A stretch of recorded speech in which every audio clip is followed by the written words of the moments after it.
ಸೂರ್ಯಚಂದ್ರ ಇರೋದು ಎಷ್ಟು ಸತ್ಯನೋ ಕರ್ನಾಟಕದಲ್ಲಿ ಹೊಸ ಸಿ ಎಂ ಬರೋದು ಅಷ್ಟೇ ಸತ್ಯ. ಹೀಗಂತ ನಾನು ಹೇಳುತ್ತಿಲ್ಲ, ಬಿ ಜೆ ಪಿ ನಾಯಕರುಗಳು ಮಾತನಾಡ್ತಾ ಇದ್ದಾರೆ. ಮುಡಾ ಎಂಬ ಹಗರಣ ಪಾಪ ಸಿದ್ದರಾಮಯ್ಯ ಅವರನ್ನು ರಾಜೀನಾಮೆ ಕೊಡುವ ಕೊನೆಯ ಹಂತಕ್ಕೆ ಕರೆದುಕೊಂಡು ಬಂದು ನಿಲ್ಲಿಸಿದೆ ಅನಿಸುತ್ತೆ. ಎಲ್ಲ ರೀತಿಯ ಪ್ರಯತ್ನಗಳನ್ನು ಸಿದ್ದರಾಮಯ್ಯ ಅವರು ಮಾಡ್ತಾ ಇದ್ದಾರೆ. ಸಿದ್ದರಾಮಯ್ಯ ಅವರ ಜೊತೆ ಕಾಂಗ್ರೆಸ್ ಹೈಕಮಾಂಡ್ ಇದೆ, ಜೊತೆಗೆ ಒಗ್ಗಟ್ಟು ಕೂಡ ಇದೆ. ರಾಜೀನಾಮೆ ಕೊಡುವ ಬಗ್ಗೆ ಯಾವುದೇ ಮಾತುಗಳನ್ನು ಕೂಡ ಅವರು ಆಡಿಲ್ಲ. ಆದರೂ ಕೂಡ ರಾಜೀನಾಮೆ ಕೊಟ್ಟೇ ಕೊಡ್ತಾರೆ ಹೀಗಂತ ಬಿ ಜೆ ಪಿ ರಾಜ್ಯಾಧ್ಯಕ್ಷ ವಿಜೇಂದ್ರ ಹೊಸ ಬಾಂಬನ್ನು ಸಿಡಿಸಿದ್ದಾರೆ. ಸಿ ಎಂ ಬದಲಾವಣೆ ಬಗ್ಗೆ ಕಾಂಗ್ರೆಸ್ ಹೈಕಮಾಂಡ್ ಮಟ್ಟದಲ್ಲಿ ಚರ್ಚೆಗಳು ನಡೀತಾ ಇದೆಯಂತೆ.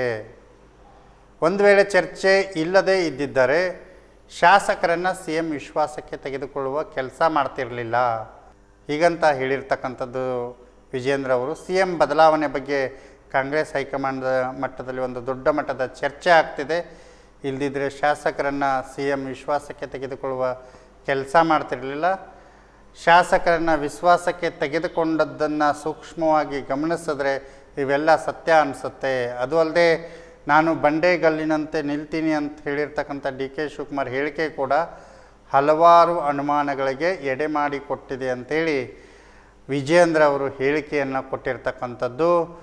ಮುಡಾದಲ್ಲಿ ಸಾಕಷ್ಟು ಅವ್ಯವಹಾರ ಆಗಿದೆ. ಸಿ ಎಂ ಬದಲಾವಣೆ ಕಾಲ ಸನ್ನಿಹಿತ ಆಗಿದೆ. ಸಿ ಎಂ ರಾಜೀನಾಮೆ ಕೊಡ್ತಾರೆ, ಇದರಲ್ಲಿ ಯಾವುದೇ ರೀತಿಯ ಅನುಮಾನಗಳು ಬೇಡ ಅಂತಕ್ಕಂಥದ್ದು. ಮುಡಾ ಹಗರಣ, ವಾಲ್ಮೀಕಿ ಹಗರಣದಲ್ಲಿ ಸಿ ಎಂ ನೇರವಾಗಿ ಭಾಗಿಯಾಗಿದ್ದಾರೆ. ಹೀಗಾಗಿ ಸಿದ್ದರಾಮಯ್ಯ ರಾಜೀನಾಮೆ ಕೊಟ್ಟೇ ಕೊಡ್ತಾರೆ ಅಂತಕ್ಕಂಥ ಬಹಳ ಭರವಸೆಯಿಂದ ವಿಜಯೇಂದ್ರ ಅವರು ಹೇಳಿರ್ತಕ್ಕಂಥದ್ದು. ಇನ್ನು ಇದೇ ವೇಳೆ ಬಿ ಜೆ ಪಿ ಶಾಸಕ ಅರವಿಂದ್ ಬೆಲ್ಲದವರು ಕೂಡ ಮಾತನಾಡ್ತಾ ಇದ್ದರು ಹುಬ್ಬಳ್ಳಿಯಲ್ಲಿದು.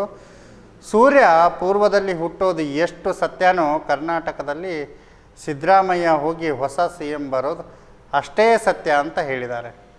ಬಹಳ ಭರವಸೆಯಿಂದ ಹೇಳಿದ್ದಾರೆ. ಹಾಗಾದರೆ ಒಂದು ವೇಳೆ ಸಿ ಎಂ ಸಿದ್ದರಾಮಯ್ಯ ಅವರು ರಾಜೀನಾಮೆ ಕೊಟ್ಟರೆ ರಾಜ್ಯದ ಮುಂದಿನ ಸಿ ಎಂ ಯಾರಾಗಬೇಕು? D K Shivakumar C M ಆಗಬೇಕಾ?